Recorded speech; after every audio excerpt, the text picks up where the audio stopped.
noises. All right, welcome back to the... I don't want to say welcome back. It's the Forever. All right, this is the Whiteboard Game podcast, Season 2, Episode 2. I am myself for this episode, Chris, and as per, I'm joined by my good friend Frederick. Yes, you know, in films when you get a famous person cameo, and then it says like, "Oh, Frederick played himself" in the credits. Is that kind of thing? Yeah. Yeah, we are both playing ourselves today, as opposed to never. We hope you're doing good. Thank you for joining us again. You're in for a treat today. This is a special episode. Very special. We'll get onto that in just a second. But really quick, how are you, Fred? Yeah, I'm fine, thank you. Have I got anything to report? No,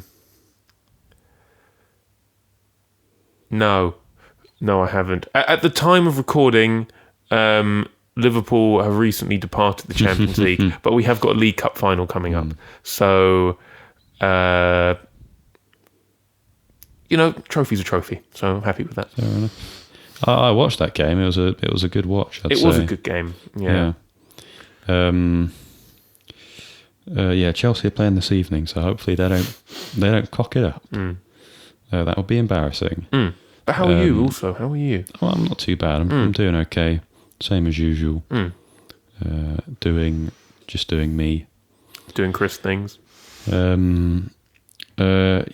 have. We're doing a gig on Sunday, aren't we? Yes. Yeah. This will be out after that. Where it is? This episode will be out after that, but yeah, we're doing another one at the Spice of Life. Of course. The next one, which you can come to after this is out, will be one we're doing again at the Spice of Life, isn't it? Yes. That'll be April the 26th. For the... Gig party! Yeah. Not gig party, sorry. We're having a party at the gig that we're doing. Because it will be an album party! Woo woo! Very cool. So, yeah, we'll be doing not so much a party as you may know it, but... Don't bring drugs. Don't do that. A celebration for our album coming out. We'll be playing with some of our friends, hopefully. And it should be a fun time, I think. Yeah. We haven't discussed what songs we're going to play off the album, but hopefully there'll be some in there that you haven't heard before if you have come to a gig. And if you haven't come to a gig, this will be a great one to come to. Yes, good vibes. Mainly because we're the ones headlining it, so we do have to impress, as it was. So if there is one you're going to come to, it'd be nice if it was this one. Speaking of the album launch, this episode's game is very much on that theme. Do you want to discuss what that might be? Yeah, can do, yeah. So, Chris and I, respectively, have compiled the usual 10 extracts for this Whiteboard Game each. Same rules apply, guess the title, who made the music, when it was released, what genre. But there is a overarching theme that the extracts chosen are influences on the writing of Idio Twin music. I panicked a bit more than Chris in selecting my extracts. Chris has been very meticulous, and he is, I believe, aligned each but one joker, so 9 of his 10 extracts, to a particular individual song on the forthcoming Idio Twin LP, so as direct influences for a certain track. Mine you could probably do the same with, but in worrying that I didn't have all that much to say, I think I realised that I kind of draw on influences generally on the most part rather than direct links. A couple of mine definitely are more general, but we're going to talk about them. We're going to talk about how they've influenced the writing of the album, which will be an interesting discussion for us to have, but we thought it would be interesting for you to hear as well, because no music really exists in a vacuum. I'm not going to get into the debate of there being no original music anymore. I know what I think. Getting deep already. Wow. But that is not for this podcast. That will add on an extra 20 minutes that we don't want you to have to sit through. But yeah, music is more often than not influenced by something else, whether you realise it or not. Yeah, absolutely. And so we've got these extracts to talk about how they've influenced our album, why our album sounds like it does. One thing I do want to say before I forget it is these lists are probably not exclusive either. There are probably a lot more influences we could have discussed or drawn upon. You know, is there anything off the top of my head I can think? There's no swans being mentioned here, for example. And in part, we draw upon sort of their noise and sound collage work in the upcoming Idio Twin LP. So there's stuff we don't talk about that we could do. But we've got enough to talk about anyway, I think. So, yeah, absolutely, yeah. I mean, when we say upcoming, we mean upcoming for us, because we haven't put it out yet. Yes. You will be, readily yes, of course. able to listen to it. Well, you would have been there for the live stream listening party, of course. Of course. Of course. Yeah. Can you believe that drew record live stream numbers on YouTube? Yeah, so many people were amazed at the Sidemen charity match the other Sunday, but, no one could have thought. No. The two boys. Yes, 47% of the global population is an insane number. Yeah. Premonition. And it did happen. Yes, it did. It did. If you saw other numbers, that's just because the YouTube algorithm couldn't actually contend with such a scale of people. Yeah. Unseen, you know. We only know because we've asked every single person if they tuned in. Yes. And only a few of them felt inclined to lie and say that they didn't. Exactly. So. You know when you send an email out and you get that button which says send to all? If you actually don't put any recipient in the sending to line and you click send to all, what it does is send one to everyone with an email account in the world. So, we got responses from Barack Obama. Oh, mate, he loved it. He loved it. He was such a big fan. He said at least 5 of them are going to be on his favourite songs of the year. There you go. Look out for that. Right next to Doechii and all of them lots. So, yeah. Kendrick Lamar listened to it. He wants to do a feature. Oh, mate, he wants to be on this game as well. He wants to do that. Mate. That would actually be mental. That would be insane. What am I talking about? It is insane because he's doing it. Anyway, turn that TV off. After that big circle jerk. So it's... I think it's good. It's going to be your classic whiteboard game. Yes. We're going to talk about the name of the artist, the name of the song, the name of the genres, and the name of the year. Yes. With a bit of leniency. Yes. And we're not going to do bonus points this round because of my panicked selections. Although it will allow us to discuss a little bit of how the songs influenced us. And as Fred eloquently put it, this is not an exhaustive list. There are going to be other influences that we do know we have, and other influences that are more self-conscious. That's what makes your music. It's the influences you don't know are influencing you. And so look forward to all of that and more in the upcoming minutes, hours, however long this takes us. Days. Without further ado, I think it's a good point to get started. I do believe that you guessed first last time, so I think I will guess first this time. Okay. Oh, that's so loud. Is that you listening back to the first one? Yeah, I don't know why it was so loud. I still have it. What did I do? What happened? Whenever you get the opportunity, I'll remind you, please take the opportunity to listen to this extract or indeed this whole song one ear at a time. Yeah, it's like they use the classic Beatles formula. Of hard pan. I do think it sounded like Spoon. I know moments on the album which you have asked me to make sound like stuff from Spoon songs. So I guess it was called Here We Come Running. They said that a couple times. Alt Rock, 2013. I know yours aren't attributed to specific tracks, but I do recall a moment in Social Menopause that you asked for me to use a technique used in a Spoon song. So let me type that in. I've got so caught up with how loud that was in my ear for some reason that I haven't typed it in. There you go. I'm going to set a precedent here that because this is quite a happy game, we're talking about something we worked very, very hard on, that it's a rare occasion where I'm going to be so happy to give half points. So I'm going to give you 3.5. Oh, cheers. So this is Spoon. This is called Trouble Comes Running. That's where your half point comes from. Thank you. 2010, just in the year range. I'll give you alt rock, indie rock, Thank you. experimental rock, purely for the production stuff mainly. Yeah. Post-punk revival. Social Menopause is probably the main link for every Spoon influence I've given you. I think it's 2 mainly. There's one where the opening track, which is one of my favourite opening tracks generally on anything, Before Destruction, on this album, has the opening entry of guitar and vocals so washed out, and then suddenly the next half of the verse, everything just comes in out of nowhere. And so I wanted that for the opening of Social Menopause. This is a song you wouldn't have heard prior to the album release. This is an exclusive. This is an album track. Yeah, a deep cut, if you will. The rockiest one we have. Single drop. It's up for debate.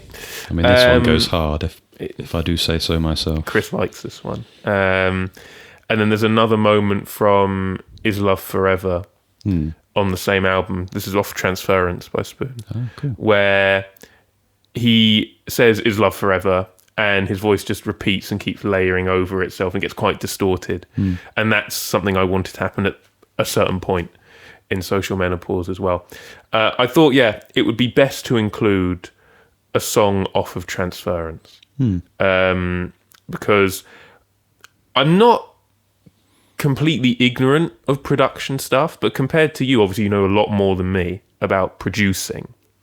But I'm struggling to think of in recent memory an album whose production has influenced me more, or opened my eyes to the fact that production isn't just someone sitting down and playing with the levels. Like this, I almost feel like production on Transference is used like another instrument, if that makes sense, because it's so integral to each track. It's so weird. And I've seen people talk about this and say, oh, this is Spoon's worst album because it just sounds unfinished.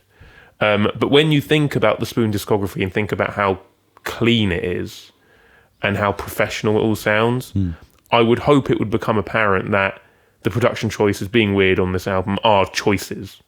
They put out this album not because it was unfinished, but because they thought, I like how odd this is, do it. And that's why it's my favourite of theirs. I think it's so strange.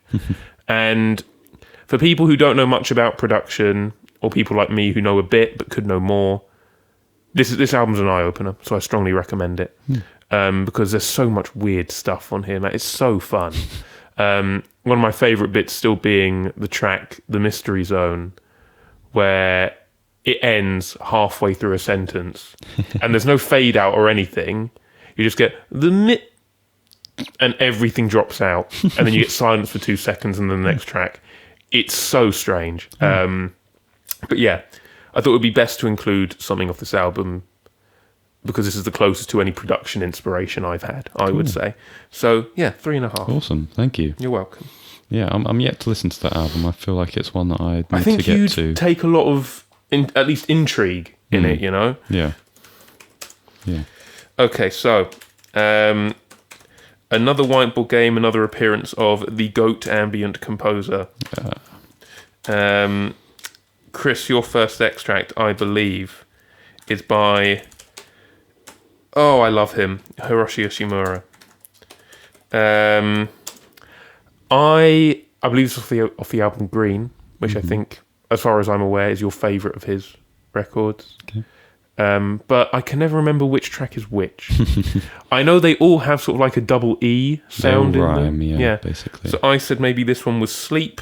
Can't remember exactly. 1985. I said ambient new age field recordings.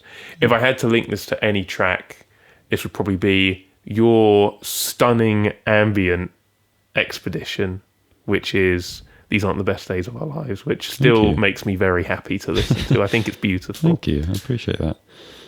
Yeah, you get 3 points. I'll take the 3, thank you. You overthought the title. It is the title of the title. Oh, it's the Green track. Green, yeah.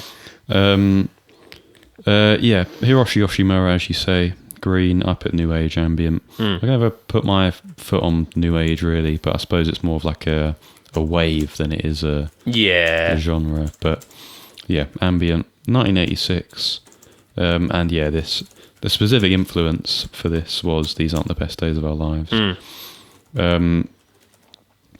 Well, firstly, I've only listened to 2 Yoshimura albums.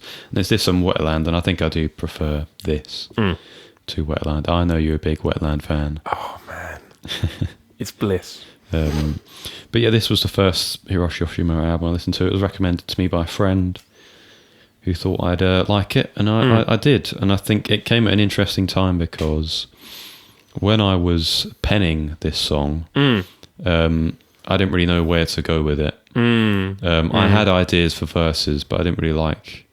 Was in lyrics? Yeah. Oh, I don't know if you ever told me that. That's really interesting. But I didn't really like how it was sort of sounding. It was sounding a bit... Well, I just didn't think it was very good, basically. But the one thing I was happy with was the chorus. Yes. Which in the actual track is a bit sort of embedded in the mix, and it's not sort of there to be... kind of like an outro, heard. isn't it? Yeah, that's true, yeah. A coda, I suppose. And yeah, it would have been early sort of 2023, I think, when I listened to this album, that I heard it and I heard what Mr. Yoshimura was doing, and I thought I'd like to experiment with some of this sort of stuff. I think what specifically I loved about Green was this track specifically, where it's not gridded, it's not, it's not tempo mapped, basically. No. It's not on beat. He plays it very fluently and lush. Reminds me of some Brian Eno ambient stuff. I know there's definitely a lot by him where he didn't stick with tempo, really. And it's something I'm leaning more towards in my sort of, well, not my music as well, but in terms of making music. Pavement, I don't think they ever recorded with a metronome, although their stuff is meant to be sort of pulsed. But I think the fact that it doesn't feel metronomic, it adds a different layer to it. It's nice. But specifically with this, he's pushing and pulling the tempo so much, and it's really beautiful. And I really wanted to try something like that. And so in sort of the mid section, it goes a little bit off tempo. For a lot of for the first section, definitely it's sort of on beat, and I think it's meant to just sort of get you settled in. But I mean, it came at a good time, really. I was struggling to know what to do with this track, and this gave me the vision to just sort of go with it.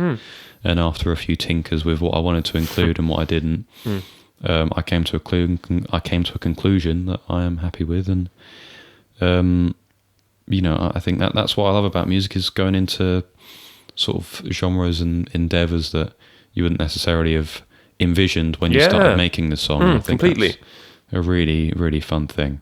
So that's my piece. I just love him so much, man. What a shining light. If you are an ambient fiend and you have not touched upon Hiroshi Yoshimura, or in extension, the track These Aren't the Best Days of Our Lives, what are you doing? What are you doing? Yeah.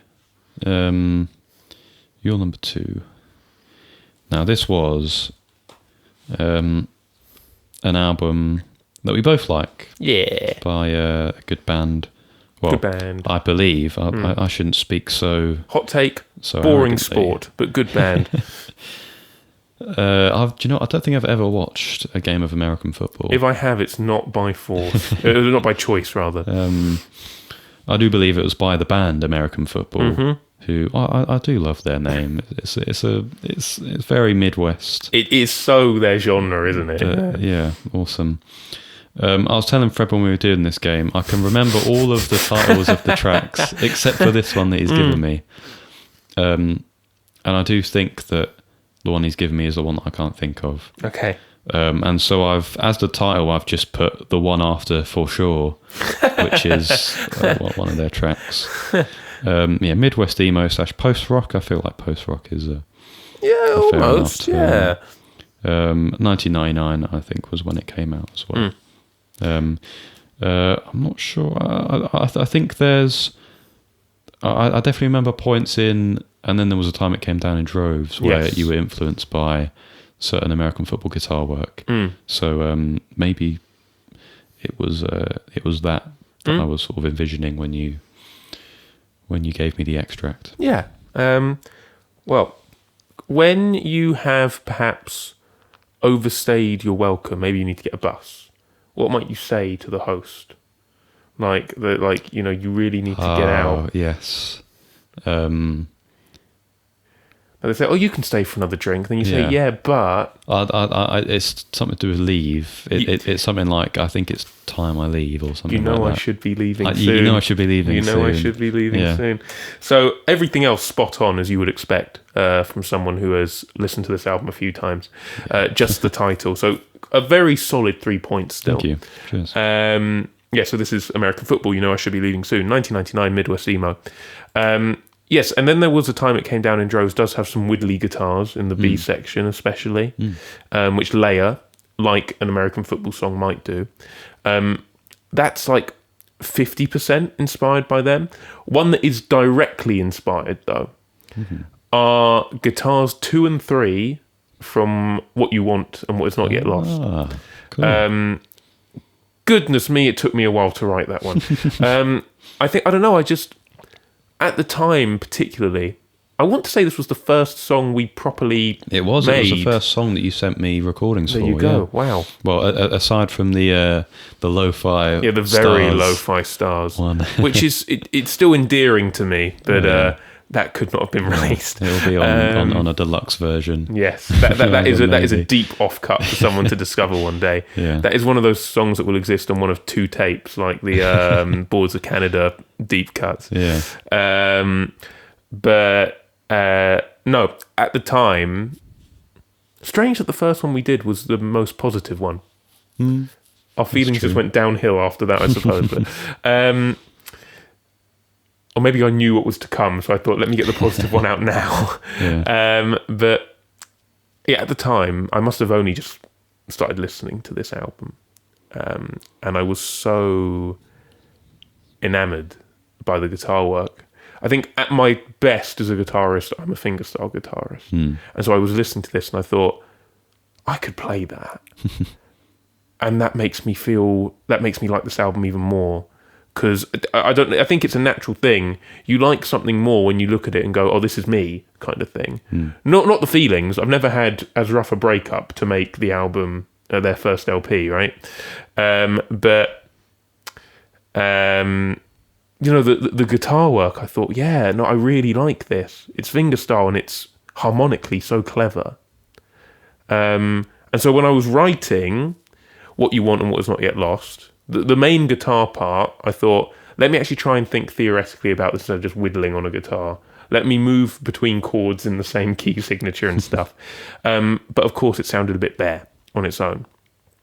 And so I thought, this needs more. Let me flesh out the harmony.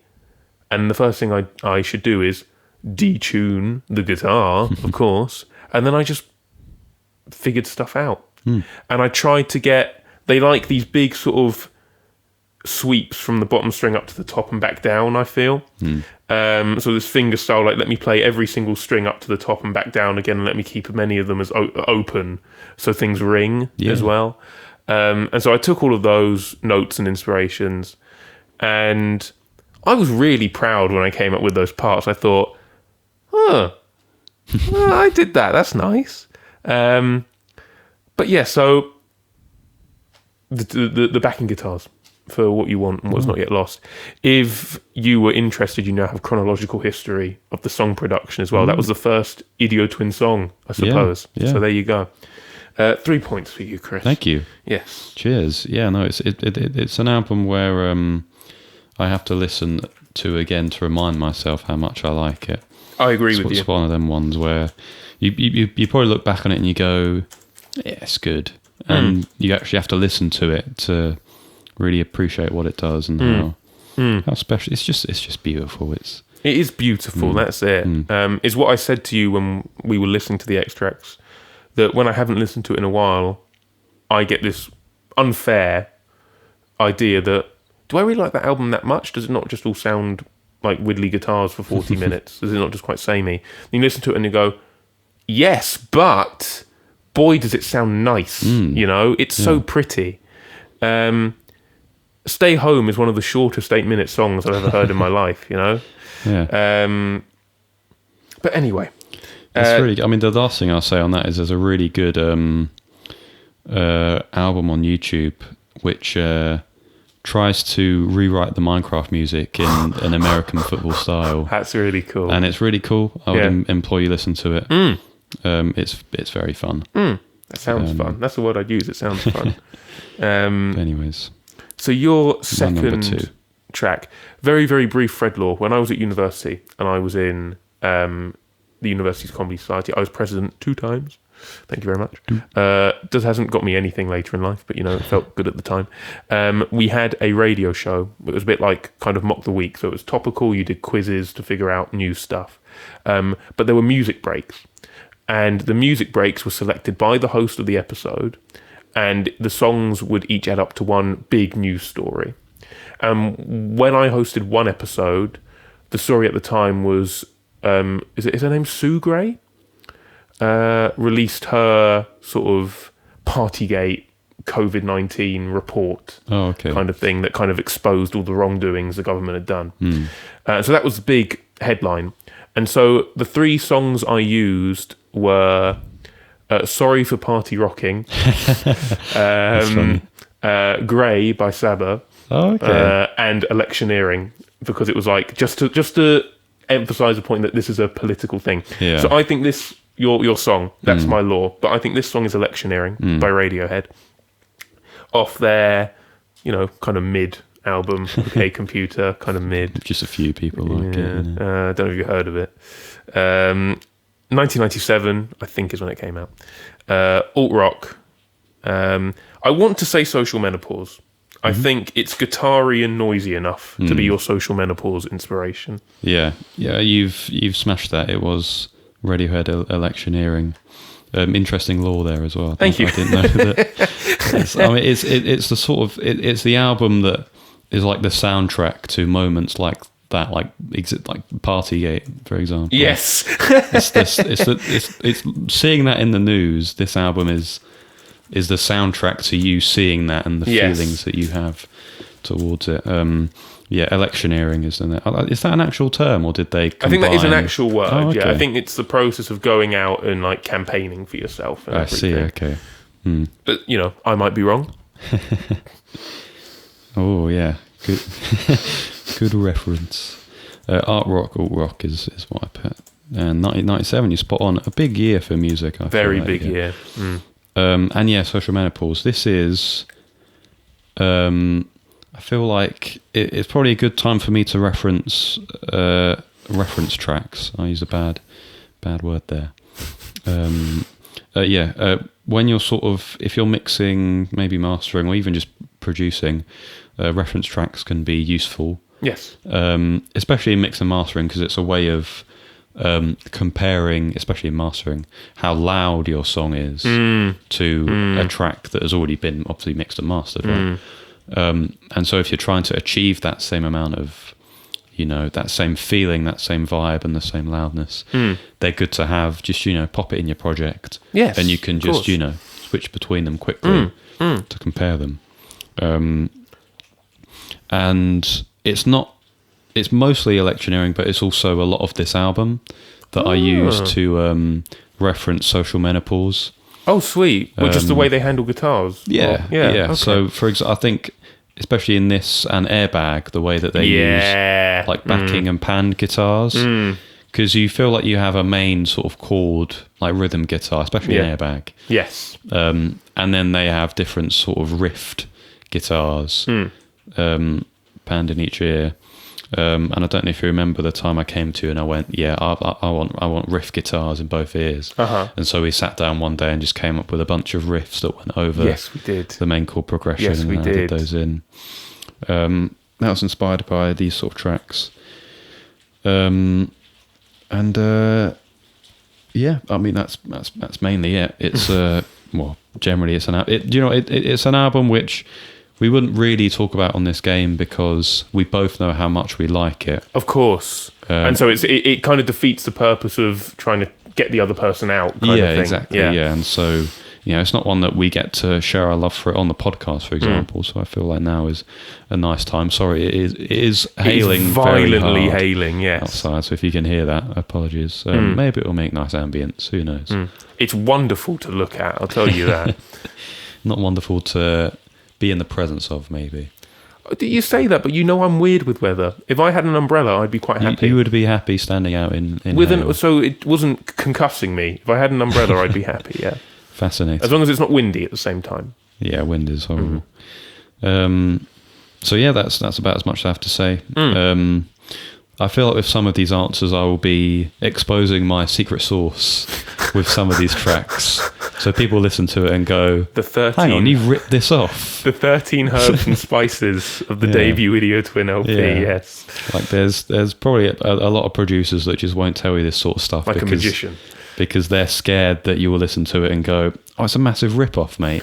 Oh, are you joking?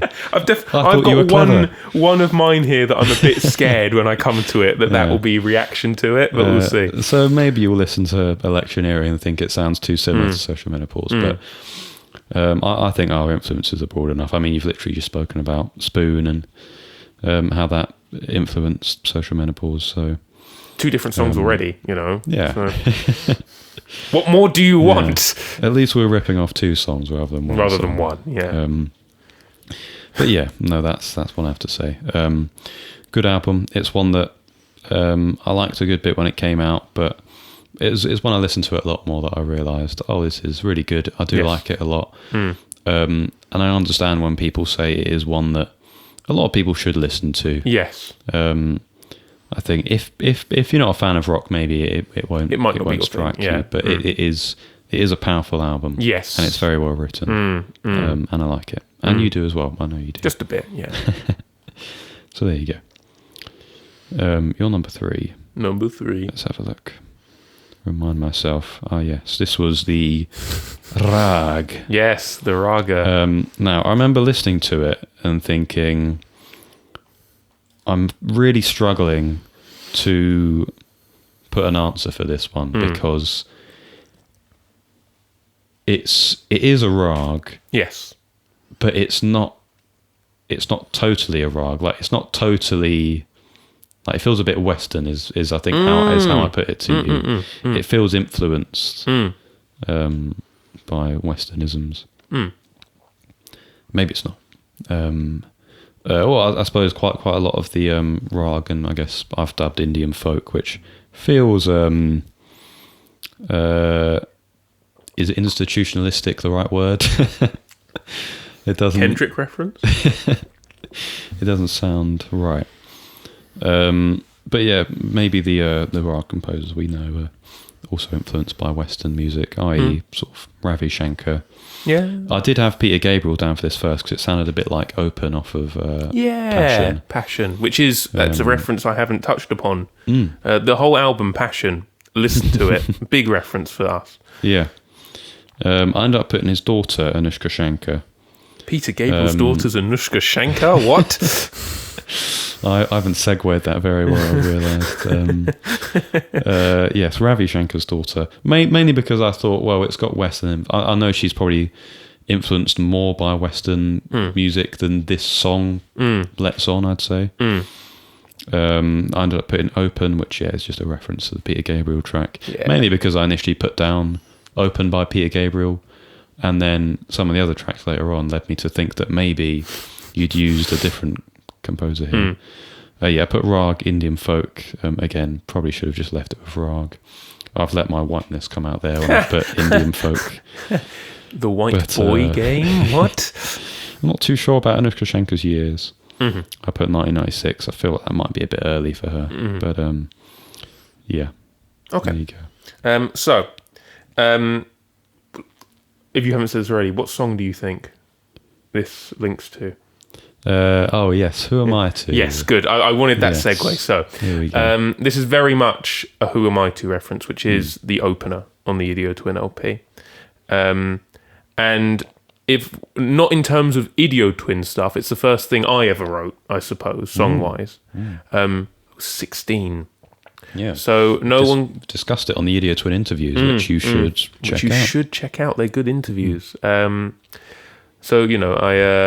I was very much a prodigy. The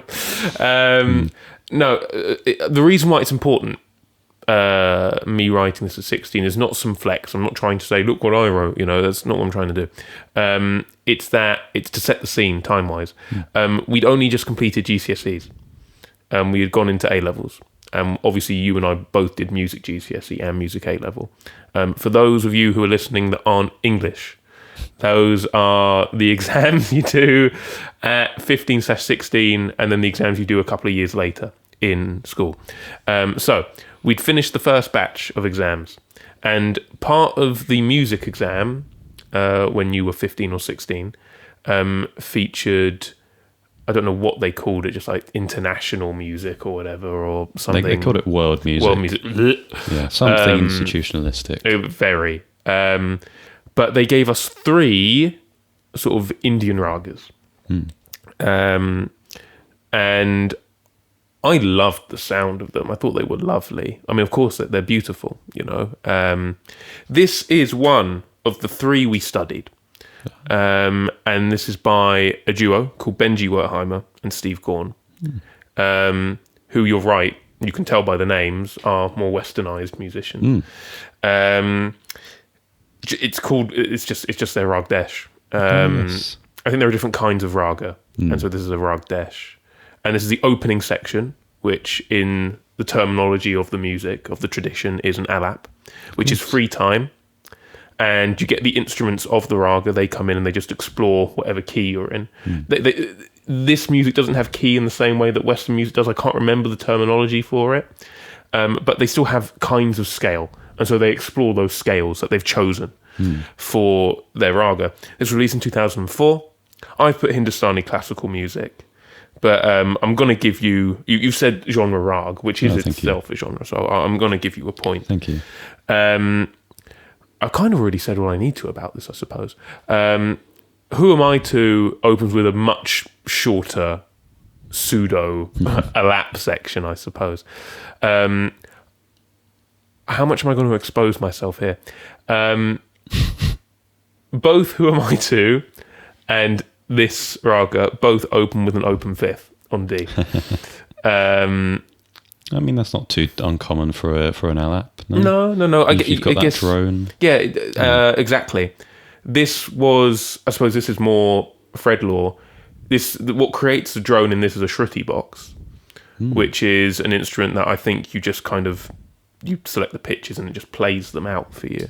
So it creates its own drone.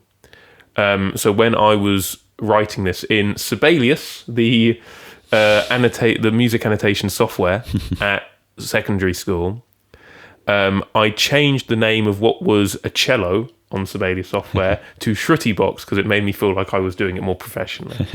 And so it's an open D, an open 5th on D that opens Who Am I To. Same with this. The difference is, of course, Who Am I To goes on to different things. If you haven't listened to it, go and listen to it and find out what it goes on to. Yeah. 1 point for this one. Thank you. Yeah. I think it was a section which I think largely was influenced by Rag Desh. Yes. And Alaps.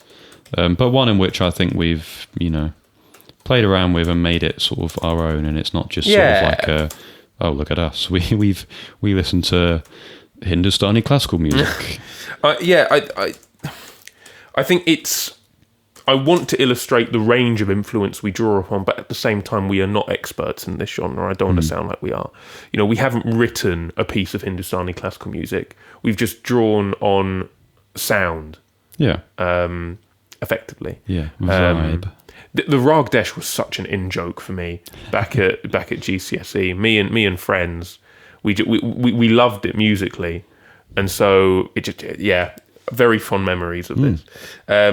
Your third one, I didn't recognise it.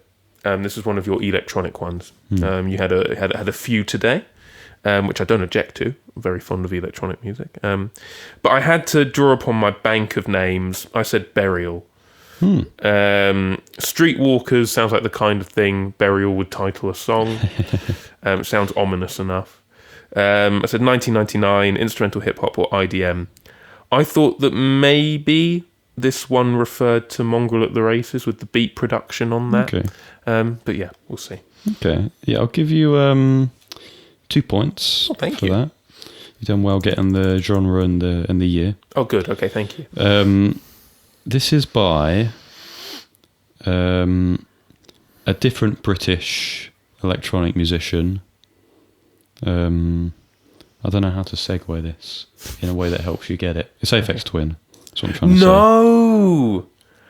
It's Aphex Twin. God, you forget how diverse he is electronically. Yeah, wow, okay. Yeah, well, I think he was the kind of guy who just... What? Sorry, you'll get onto it. Sorry. Who just wanted to experiment with stuff. I think when you listen to interviews of him and you learn more about him, at his core, he was experimenter. Yes. He wasn't someone who would necessarily tell you he knows what he's doing. He would just sort of work with what he has. And so I think there's some funny things where in a song like Green Calcs off of Selected Ambient Works, sounds that you think, oh, he's sat by a synthesizer for ages working that out. Yeah. He's come in an interview and just said, oh, I just recorded, the movements of like a crane or something. Or like, like a forklift. No, but I think that's cool. I like that. It's very interesting. And so, very that almost touched on something I'm going to talk about later. We'll get to it. Very innovative. This track is called Acrid Avid Jam Shred, which if you were to rearrange the letters, spells out Richard D. James, which is his name. Oh, very clever. He loved doing that sort of stuff. So you get some tracks which don't sound like a proper track title, and so you probably put it in like an anagram thing and it'll translate it to something else. Oftentimes something weird and a bit gross, because he was a bit of... he was that kind of guy. Strange guy. Yeah, I put IDM techno. IDM is the correct genre quantifier, as much as people don't like that term, because it brings in... It makes it sound hierarchical, because it's literally intelligent dance music. And it makes it sound, as I say, hierarchical, and like it's better than just normal techno. This is clever techno. Yeah. 1995. It was off of I Care Because You Do, the one with the very creepy face on. Now, this was what you sort of gawked at earlier. Yes. I've put it as influenced When the Stars Die. Now, this is one of maybe a couple of extracts I've given you where the influence isn't so much... It's not black and white. The influences now. What I'm trying to say is it's not massively strenuous. There is a direct link here. Okay. It has influenced a riff or a melody within the track. Wow. Okay. And the way I can describe it to you is at the point of the track where you say "We are all born then to repeat," the harmony gets very dissonant there. It does. And it's mainly fronted by these two sort of... I don't think it's vibrato. It might be vibrato. I can't remember what I used. But they're two string parts that are playing two notes that are like a semitone apart, and they're doing vibrato. Okay. So it's meant to be very sort of like jarring. Psycho vibes, basically. Bernard Herrmann. Bernard Herrmann, what a legend. And so... On top of that, you've got the string part, which is just sort of playing a high version of what you're singing. And I was sort of unsure what to do with the other string parts, because I properly arranged a whole like string quartet part for the whole song.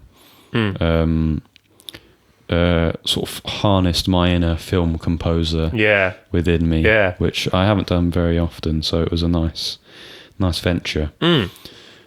There's a little melody in that part of the track. I think it's in either violin 2 or the viola, where it goes ba ba ba. 3 notes. Which is, if you listen back to this track and the extract that I've used, there is some sort of synth violin sort of thing that uses that riff. While you're listening to that, I'll say it's also used in Delphium by Aphex Twin. It's a track off of Selected Ambient Works. Yeah. Interesting. But the things that a producer's ear notices. Yeah. I don't think it's sampled, but he also used the same riff in a track off of Selected Ambient Works called Delphium, which I just said as you were listening to it. Which made me think maybe he sampled it and he's used it in 2 tracks. But it's also possible that he just likes the riff. It's slightly haunting, and I think I like that quality about it, so I put it in there. It's not evident when you're listening to When the Stars Die that it is there. You have to listen closely. It's just sort of within the texture, but I thought it added quite a lot to the harmony of that bit. That's how texture works. You know? Yeah, exactly. You don't necessarily notice it, but without it, you go, something's missing. Yeah. And so I thought it would be nice to draw upon these influences as well, because it's like, it's not so much me saying, oh, the vibe of this track is like this track. It's more of me saying, I've listened to an Aphex Twin song, found something I like about it, and somehow it's influenced this track that's completely different. And I think that's interesting. And also a way of me trying to try to not make it sound like I've just stolen the riff. What I like about the Smiths music, for example, is how Morrissey's lyricism likes to reference certain things that he likes in culture. And a lot of people would say that that's theft. I think that the way that he does it is tasteful. Yeah. And so... I'm sure Morrissey's done much worse things. Oh, yeah. Yeah. And, I like that sort of sampling, and I'd like to think that the way I've used it is tasteful. Yes, I agree. Whether or not you agree with, I mean, I do enjoy sampling a lot. So whether or not you agree with sampling is your own opinion to debate with. Whether or not people want to debate it with you is a different question. But yeah. Don't get me started on Barber Beats. That's a whole, that is, as a genre, is a very interesting conversation. I'll let you look that one up in your own time. I like it. Make your own opinion. So yeah, that's my piece. Yeah, you get 2 points. 2 points. Yeah. I was not expecting anything techno related to show up as a Stars reference. That is very impressive. Goes to show your range of influence as well. I appreciate that. You can find influence in anything. Yes, you should. Yes, you should. And that's why we play this game. Okay, you're number 4.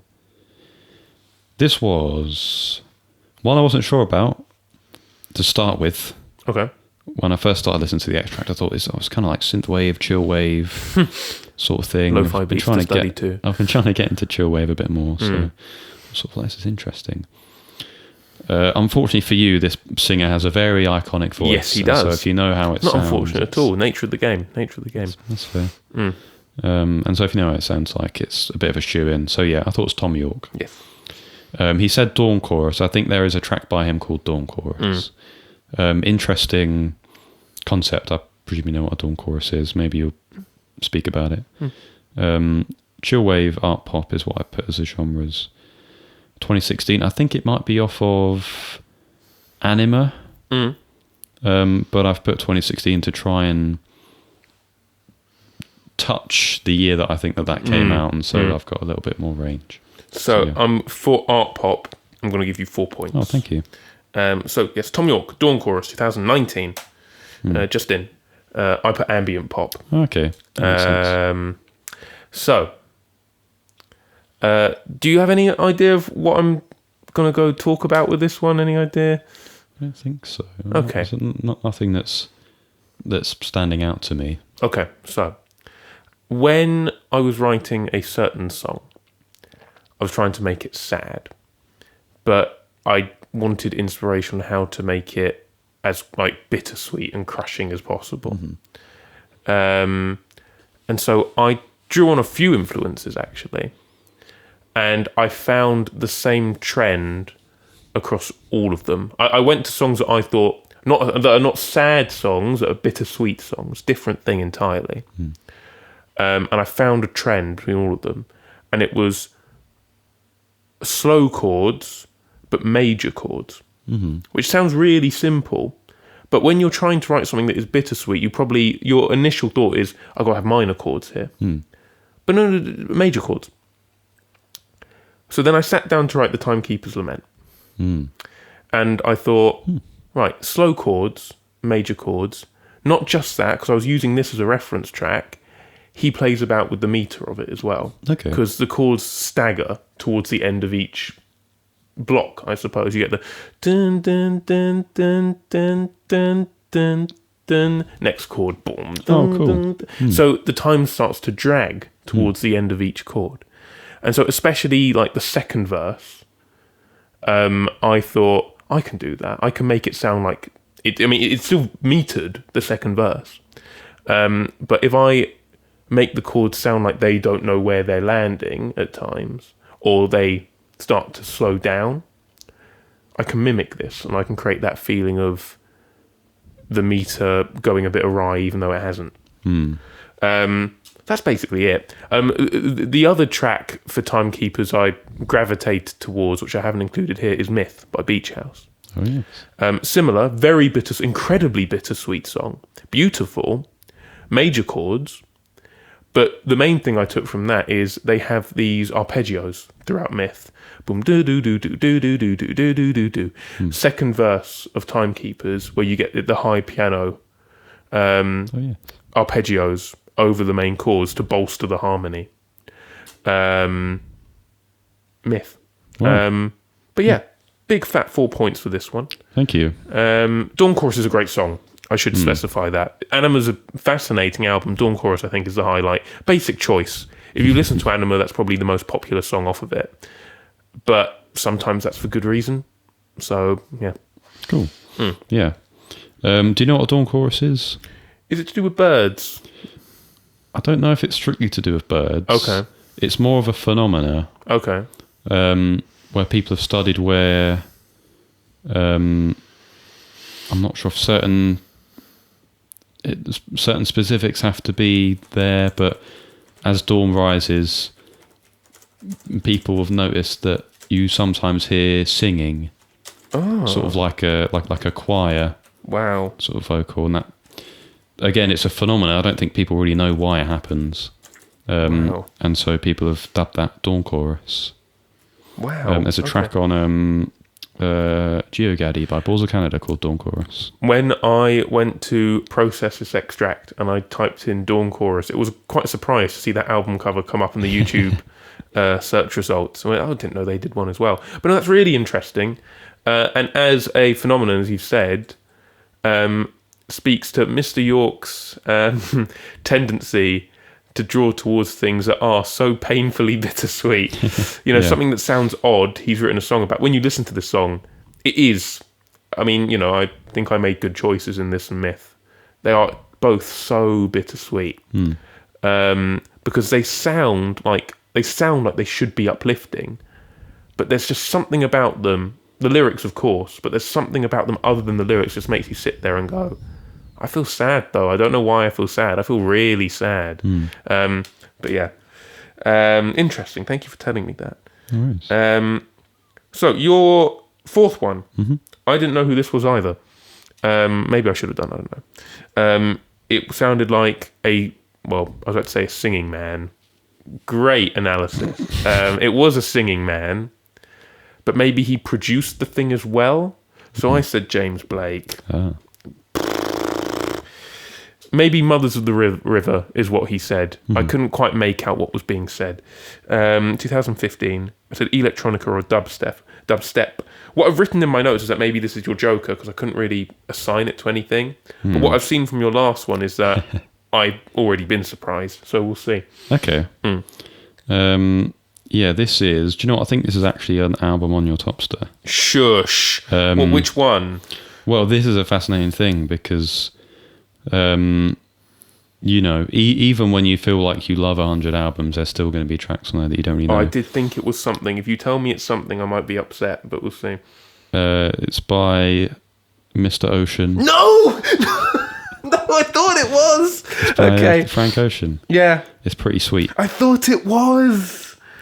I don't know why I didn't put it. Okay. Yeah, pretty sweet. I put art pop, alt rock. I think people call it like.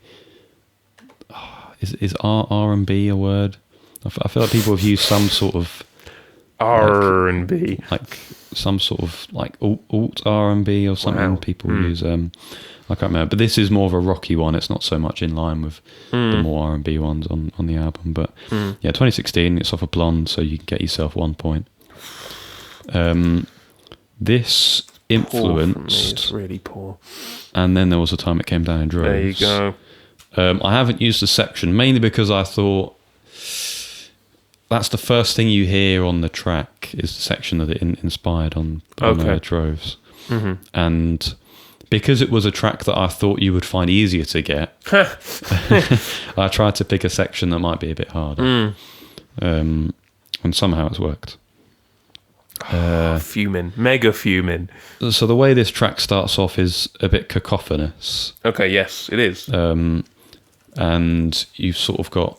Of course it is.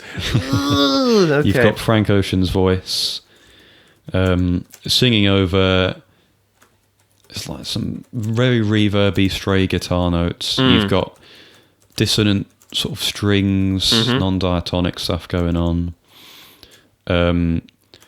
It's not massively loud, though. It's what I've realised coming back to it. And when we were making... And then there was a time it came down in droves. I'm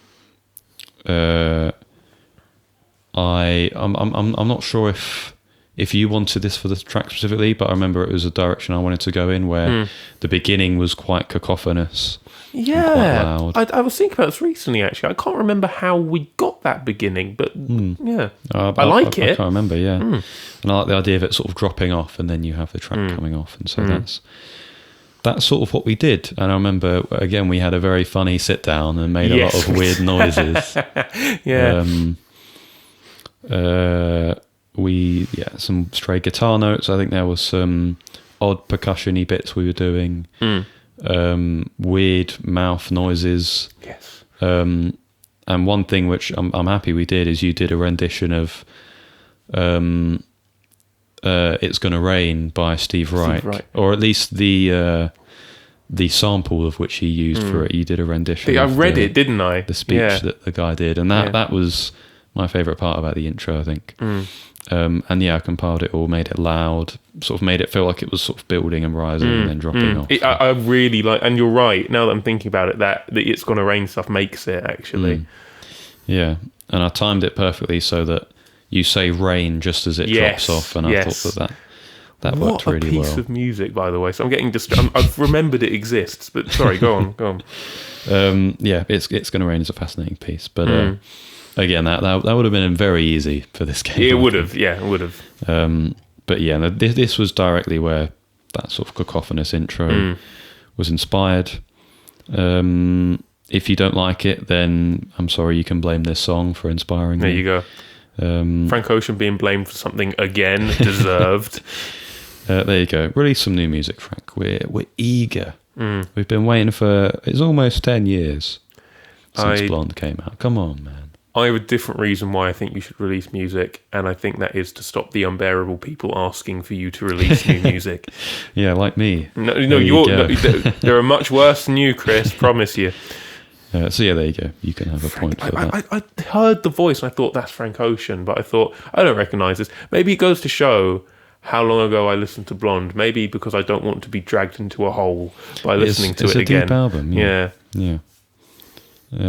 Okay. Your number 5 is what we're going to go on to. Struggling to... Well, I had an idea of what this might be. It might be what I remember this sounding like. Okay. I think it might be Steve Reich. Interesting. I put music for 18 musicians. I've mainly put that because I discovered this the other day. In the folder and then there was a time it came down in droves, I made a little text document. We did have a text document. Where we just listed because I think this was the one where you came to me where you were like, I don't know exactly what I want to do with this track, but I know how I want it to feel. I know the how I want it to essence sound. I want, exactly. Yeah. And I think, well, firstly, I think it's the beautiful thing about music is you can come to someone with an idea and you know, work through it. I think there's definitely a lot of tracks that I've sort of envisioned and not really known how to go about it. And so it's helpful when you work with someone to build that out. And this was one of the songs on there. I'm not sure if it was titled Music for 18 Musicians. It was music for some amount of musicians, I think. And this track reminded me of it a bit. And so that was all I had to go off, basically. I put post-minimalism, which was a term I heard in university used in music, which I didn't totally understand. Yeah. It does something different than minimalism, but it is still minimalism. And, I also put minimalism to sort of, you know, I'm glad you did. Catch myself there. And classical was just because it was Steve Reich. We've learnt him in sort of school, learning about classical stuff. So not really relevant, but it's there. 1967. I don't know his dates really. I'm not sure when his heyday was. I feel like it might have been a bit later than this, but I'm going to give you 2 points. Oh, thank you. Before I forget, I want to talk about two things very quickly, which is kind of related, but not quite. And it's a general comment on the making of this album. I want to talk about, I think, my favourite songwriting processes and my favourite recording sessions.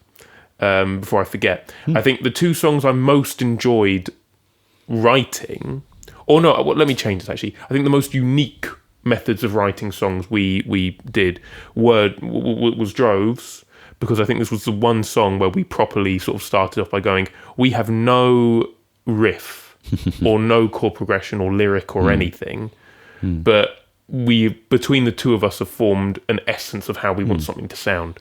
You'd written a poem, and I think we'd gone off of cool. of that alone. You're basically. right. Actually, I'd written that at the start, so we gone and the vibe of that, and then we sat down at yours, at least for the first time we looked at it, and we just tried to tinker. And then now we have a full song, which is so weird, but really cool. And off the back of what you said of, you know, you start off with some things, you don't know what's going to happen, but suddenly it's a full song. I really enjoyed the process of Mongrel at the Races, because I think it's, I remember you sort of, you'd sent me this kind of beat you'd made off the back of an idea you'd had at secondary school, which is amazing. And I remember there was a sort of tone about the way you'd sent it to me, of sort of like, I don't know what to do with this. Have a listen. Give me any ideas. I don't know if you were expecting me to come back with fully recorded lyrics and everything. But I just listened. I just thought, yeah, we can make this work. And suddenly we've got our Clubhouse banger, which is so cool to me. Secondly, favourite recording sessions are the ones where we just peed about, basically. And the three I think of are making all the different guitar parts for Social Menopause, all the different guitar parts for Single Drop at the Ocean, where it's just riffs and chords, layer them. You do a bit, okay, I've got an idea, I'll do a bit. Okay, I've got an idea, you do a bit. And the absolute insanity that was the intro for Droves recording one. Because I remember doing It's Gonna Rain, or which I really enjoyed reading. And then I remember having the electric with the distortion really turned up, and without any capo doing the intro to Happiest in the Room, which might be somewhere in the mix there. But if you go back and listen to all the separate files individually, you get all this noise of me scraping the strings, whatever, and then suddenly I know you get ba-da-da-da-da-da-da, which really always makes me laugh. So those were I think those are, I want to talk about that briefly. I'm glad I have done. But I'll keep this as brief as I can now. This is Steve Reich. Variations for wind, strings and keyboards, 1979. My understanding of the difference between minimalism and post-minimalism, I think post-minimalism might be more barren than normal minimalism. It goes deeper into what minimalism is. It's even more minimal, I think is my understanding. Because I know that Yoshimura's first release, I think people say is post-minimalist. And you listen to that and it's very quiet. There's not much going on at all. So that's where I'm basing that off. But I could be completely wrong. It makes sense. Yeah, I suppose. I think minimalism generally is an inspiration for me because I really enjoy. I love Steve Reich. I'm glad we've spoken to him about him twice now. I think he's magnificent. He's almost 90, I think. Wow. Still going. I'm glad he's still here. I think he's. I saw someone once refer to him as the last great living composer or something, which I think is unfair because I think that just means you haven't looked for new composers. Eric Whittaker's pretty good, I'd say. Eric Whittaker's great. Yeah. But I get why they say it at the same time. Steve Reich's influence is immense. Wonderful musician. So clever. The way he works with harmony is one of the things that really appeals to me. And this is why this was a track I sent you for influence for Droves, or recommended you. Because there are swells in his ensemble here that I wanted for your oboe part towards the end of Droves. Oh, yes. Where I sent you very weird chord structures. I said, can you try and layer these and make them swell, please? I think it works. I think it sounds really good. And that came from these massive towering chords in this piece, which every time I come back to, I always think, that is so powerful. That is power in music. Steve Reich, man, I listen to Steve Reich. If you like music and you're listening to this and you're like, oh, I don't know what other genres to get into, Steve Reich, start there. Everyone loves. I've never met anyone who doesn't like Steve Reich. Yeah. It all started with Electric Counterpoint for us, so maybe that's a good place to that start. That harmonic shift, man. Whoa, still gets me. Still gets me. Top piece. Okay. That piece is top. That was 2 points, I believe. Yeah. Okay. So, your number 5, I've spoken far too much on that one, is one of my favourite men of all time, which is quite a sentence, but it's probably true. This is Nicholas Drake. I don't know if he was actually a Nicholas, but... I presume so. Nick feels like it has to be a... what's the word? A shortening or something. Yeah, and well, ironically, a nickname, yeah. This is Maybe that's where it Things came from. Behind the Sun, I think, unless I've really misheard it. Can't remember now. Despite it being one of my favourite albums of all time, no, what have I done? Have I done something really stupid? Keep going. Oh, I have. I think I have. I think I got so carried away. I think I put the wrong name. I was about to say, this is currently my second favourite album of all time. Yeah. I want to spare you the embarrassment there. I can't be embarrassed now because I've already jumped to it, so I'm already embarrassed. So what you say can't hurt me. I'm already hurt. Is what it is. Okay. Whatever the song is, I do know it, but it's fine. Put this down as one of the great all-time blunders. It's fine. Off the back of the Frank Ocean thing as well. 1970, folk. I'm going to presume it's Loss of Fun that you're going to talk about. This is bad. This is really bad. You have 3 points. The 1 point is the title. Yeah. Which is one of my favourites off the album. Wait. Let me prove I know it. Hang on. What's this? Your number 5? Yeah. I mean, I like a lot of the big ones, but this is one that I feel is sort of not as popular. Parasite. But yeah, it's Parasite. Yeah. What am I doing? What am I doing? But it's one of my favourites. It's like letting Nunez take a penalty. What am I doing? When he came on, oh dear, hurt. I'm not going to take much time on it, but all I'm going to say as a Liverpool fan, I've still got to back the guy. I think it would be best for him and Liverpool to part ways, regrettably. I'll leave it there. You're very diplomatic in how you say that. Yeah, I mean, I have very little to say about this, mainly because Loss of Fun was just inspired by Nick Drake. It was a riff I wrote that was... some of the chord structures are very similar to some of the chords, ironically, in Things Behind the Sun. Because that was the first Nick Drake song I heard. It was one that you played to me. Is it the first one I ever played to you? Yeah, that was when you bestowed upon me your love for this album. Wow. The very first time. It's only gone up since then as well, actually. Yeah, December 21, 22. Wow. In that time. Wow. The irrepressible passing of time. Wow. And It doesn't go beyond that really. So I'll just talk about the song. Again, I say it's one of my favorites on the album. I love how he writes about feeling like just a parasite in his town, feeling like you might walk around town and feel like, I guess you're like the butt of the joke. You're sort of walking around going, there's sort of cycle in your mind that tells you everyone's laughing at you. Yes. Everyone thinks you're stupid. Which is, possibly a thing that he had to deal with. Possibly. Not in terms of people laughing at him, but in terms of in his mind thinking that was what it was like. But he writes about it so beautifully and so poetically. And I mean, the guitar riff alone is beautiful. He had a way with writing guitar parts. He did. Magnificent fingerstyle guitarist. So yeah, I love it. My brother's getting into Nick Drake a bit, so I have more of a reason to appreciate his stuff, which is really nice. So yeah, you get 3 points. Parasite, man. Is what it is.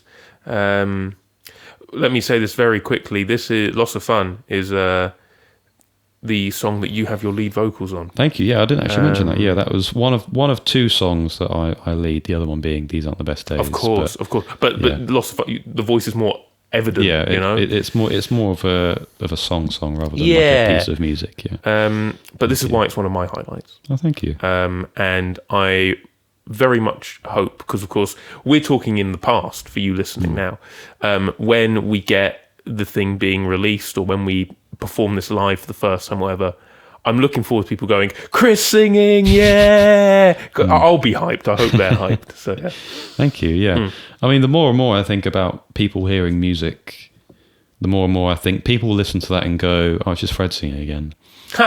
Because I find that a lot of people find it hard to distinguish different people singing vocals in songs, and you don't even really know if you listen to it a lot. So, for example, if we listen to the Beatles a lot, we can, for the most part, distinguish between all the members. But they all sound like this. So, whereas I feel like people might not recognise instantly, which it would, it's not a bad thing.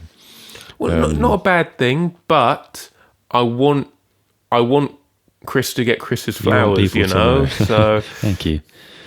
I mean, I like this song for the fact that, I think I like the songs where we go about how we do stuff differently. Because I think for quite a few of the songs, it's been you've written it, you've sent me recordings, and I work on it, and I like doing that. I just find it fascinating creatively when you go about it in a different way. So this, for example, was one that I wrote, and to be fair, initially when I started it, I had little more than just me singing and a guitar part. I think I had maybe one synth in there, but and then I sent it to you, and you came back with this, beautifully layered guitar things. Guitar things. That sounds really. Well, rude. No, but it was just various parts, guitar things. It is vocal lines, and you made it very beautiful, and it wouldn't be half the song it is without your input. So thank you very much. Thank you. See, we do get on. I think this might be the time to split it in half. So off the back of celebrating Chris's vocals and also my stupidity in the face of one of my favourite albums of all time, yes. Thank you for listening to part 1. Join us again for part 2, where we'll be talking about 10 more ways in which we have been inspired, 5 each. We look forward to seeing you there. Yeah, bye. Join you in a sec, or see you in a second, sorry. Hopefully. Click on the next one, do it.